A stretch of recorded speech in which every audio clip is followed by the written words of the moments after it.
recently we've seen a lot of development in the healthcare sector in the transaction sphere. For instance, NMC and Al Noor Hospital, they listed shares on the London Stock Exchange and offered those shares to the investors. We've also seen Aster DM Healthcare Group growing really very significantly, including they're considering capital markets transactions. We see new pharmacies being set up, new clinics being acquired, so there's been really a lot happening in that sphere.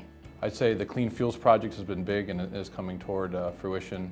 On the PPP side, Kuwait has introduced its PPP regime, which is one of the first in the region. It's a few years old. They've revamped that law, and you've seen a number of projects being procured through that PPP project program. Namely, the flagship program, Azur North, which is an electrical power plant that was closed in 2014.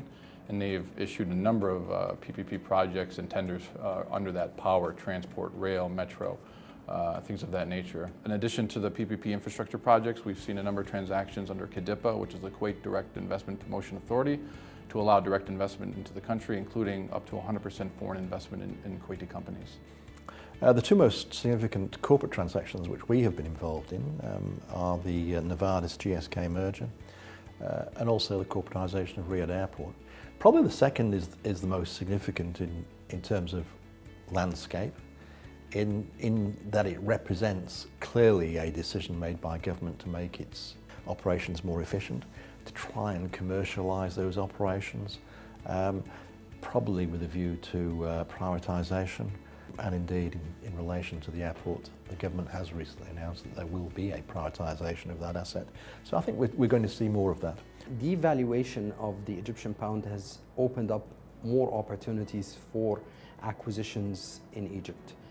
The past year has witnessed a lot of finance transaction to finance the infrastructure projects and power supply that is required, for example, in the new capital in Egypt. So the dynamics will vary between PPP acquisitions and debt financing, and new financing products will come up.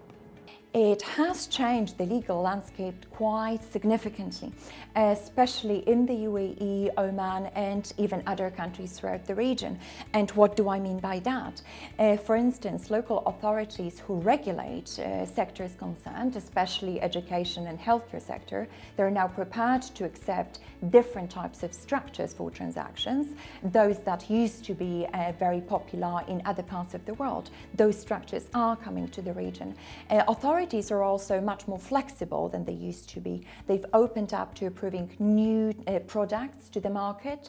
They allow for new pharmacies being opened and hospitals to have more beds than they used to have before, in order to make sure that the local population patients' needs are satisfied, but also that the market is more aligned with what is expected globally.